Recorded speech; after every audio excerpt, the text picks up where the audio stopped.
अस्सलाम वालेकुम। आज का जो हमारा टॉपिक है वो है डिस्ट्रक्टर इन क्लास। तो स्टूडेंट्स, डिस्ट्रक्टर क्या होता है? ये भी एक कंस्ट्रक्टर की तरह एक फंक्शन ही होता है, बट ये कॉल उस टाइम होता है जब एक क्लास का जो ऑब्जेक्ट है उसकी स्कोप ख़त्म होने लगती है। ठीक है, कभी हम जाके कोडिंग के थ्रू प्रैक्टिकली देखेंगे कि किस तरीके से कहाँ पे जाके क्लास का कोई भी हम ऑब्जेक्ट बनाते हैं तो उसकी स्कोप कब और कैसे ख़त्म होती है और फिर डिस्ट्रक्टर कैसे कॉल हो रहा होता है। और हम इसको थोड़ा सा कंपैरिजन भी करेंगे कंस्ट्रक्टर के साथ, क्योंकि मैंने आपको बताया था कि जो कंस्ट्रक्टर होता है, कंस्ट्रक्टर उस वक्त कॉल होता है जब ऑब्जेक्ट बनता है।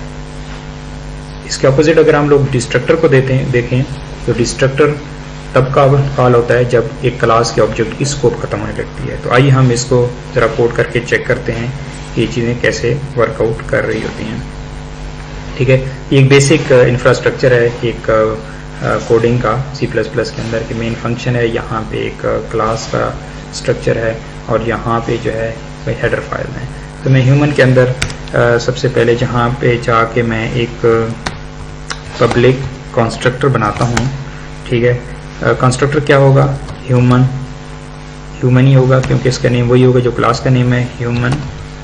और ये मैं इसको डिफ़ॉल्ट बना देता हूँ और यहाँ पे मैं क्या कर देता हूँ, cout कंस्ट्रक्टर कॉल्ड। ठीक है, ये हो गया। और यहाँ पे जाके मैं एक डिस्ट्रक्टर बना देता हूँ। अच्छा, जो डिस्ट्रक्टर होता है वो भी सेम टू सेम उसका नेम वही होता है, जिस तरीके से कंस्ट्रक्टर का नेम होता है, जो हमारी क्लास का नेम होता है वही होता है, लेकिन थोड़ा सा इसमें एक डिफरेंस है। यहाँ पे जाके एक टिल्ड साइन लगाना पड़ता है, जो हमारे लैपटॉप के जो कीबोर्ड है उसके ऊपर, अगर आप लोग देखें तो टैब के ऊपर ये हमारे पास टिल्ड साइन होता है।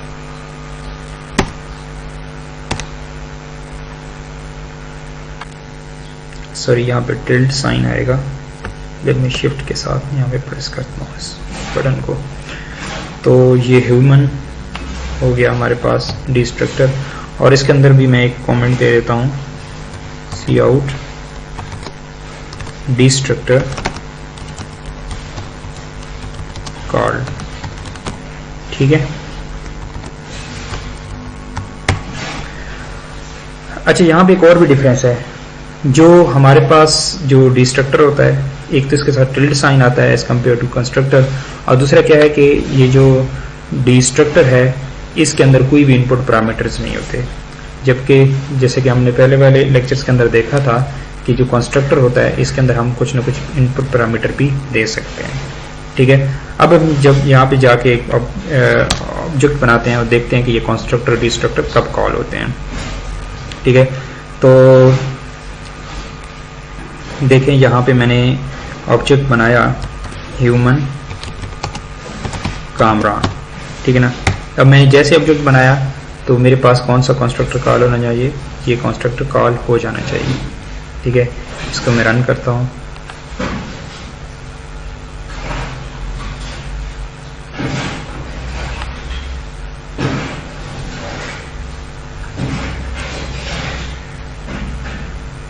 अब आउटपुट पे क्या आ रहा है? Constructor called, destructor called. It means कि कंस्ट्रक्टर और डिस्ट्रक्टर दोनों कॉल हो गए हैं। हालांकि मैंने ऑब्जेक्ट तो एक वन टाइम बनाया है, एक ही बनाया है।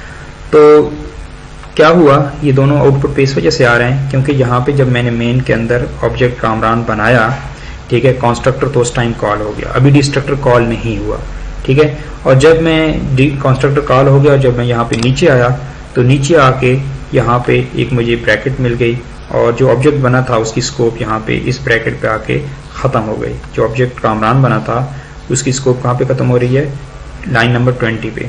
तो कंस्ट्रक्टर एक दफ़ा कॉल हो गया और नीचे आके कुछ भी यहाँ पे इंस्ट्रक्शंस नहीं है और यहाँ पे ये ऑब्जेक्ट की स्कोप ख़त्म हुई। तो जैसे ऑब्जेक्ट की स्कोप ख़त्म होगी यहाँ पे इस ब्रैकेट पे, तो ये डिस्ट्रक्टर भी कॉल हो जाएगा। ठीक है, इस वजह से जो है मेरे पास दोनों कंस्ट्रक्टर कॉल्ड और डिस्ट्रक्टर कॉल्ड ये दोनों कमेंट्स आउटपुट पे आ रहे थे। तो इसको ज़रा और क्लैरिफाई करने के लिए मैं क्या करता हूँ, मैं यहाँ पे जाके कुछ कमेंट डाल देता हूँ। ठीक है, तो फिर देखते हैं कि ये डिस्ट्रक्टर किस टाइम कॉल होता है। सी आउट कर देता हूँ, सी आउट मैं यहाँ पे कमेंट डाल देता हूँ, डिस्ट्रक्टर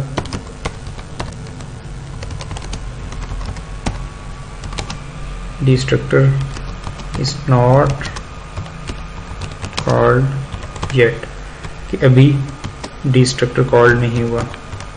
पहले आप क्या कर रहे थे कि जैसे ऑब्जेक्ट बनाया था कंस्ट्रक्टर कॉल्ड हो जा रहा था, उसके फौरन बाद ही डिस्ट्रक्टर कॉल्ड आ रहा था, क्योंकि इस टाइम इसकी जो स्कोप थी वो एकदम ही खत्म हो जाती थी, यहाँ पे कुछ और कमेंट नहीं थे। अब यहाँ पे मैंने एक कमेंट डाल दिया लाइन नंबर 19 पे। अब देखते हैं कि डिस्ट्रक्टर कब कॉल होता है।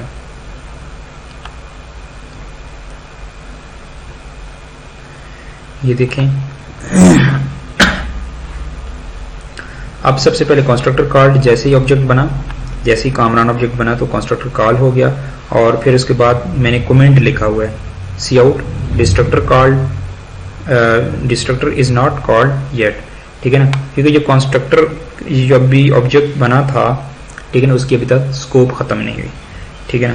तो ये कमेंट है, और इसके बाद उस ऑब्जेक्ट की यहाँ पे आके क्या हो रही है, लाइन नंबर 20 पे इसकी स्कोप खत्म हो रही है, तो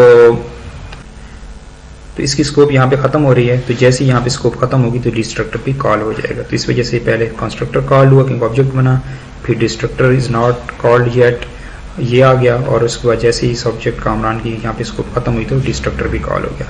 यहाँ पे अगर मैं इस कमेंट को थोड़ा सा चेंज करके ये कर देता हूँ कि destructor is not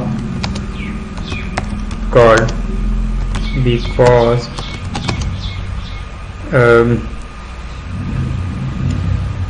object is still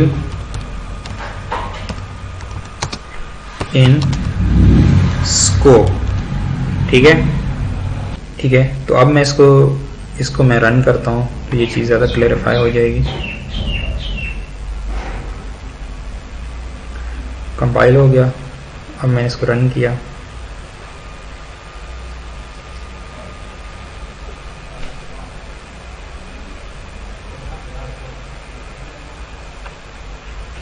ये देखें constructor called, destructor is not in called because object is still in scope, और फिर क्या हो गया, डिस्ट्रक्टर कॉल्ड हो गया। तो होपफुली स्टूडेंट्स आपको समझ आ गई होगी कि डिस्ट्रक्टर कब कॉल होता है, जब ऑब्जेक्ट क्लास के जिस फंक्शन के अंदर हम क्लास का ऑब्जेक्ट बनाते हैं, ठीक है, तो उस ऑब्जेक्ट की जो स्कोप जहाँ पे ख़त्म होती है या जहाँ पे वो फंक्शन ख़त्म होता है तो वहीं पे जाके वो डिस्ट्रक्टर कॉल हो जाता है, ठीक है। तो इसके अलावा एक और भी चीज़ आप लोग नोट कर लें कि जिस तरीके से हम कंस्ट्रक्टर को स्कोप रेजोल्यूशन ऑपरेटर के थ्रू हम बाहर डिफाइन कर सकते हैं क्लास के बाहर, तो इस तरीके से डिस्ट्रक्टर को भी क्लास के बाहर हम लोग डिफाइन कर सकते हैं। तो इसके साथ ही ये लेक्चर हम ख़त्म करते हैं। तो हम न्यू लेक्चर में न्यू आइडियाज़ के साथ, न्यू कॉन्सेप्ट के साथ आएंगे।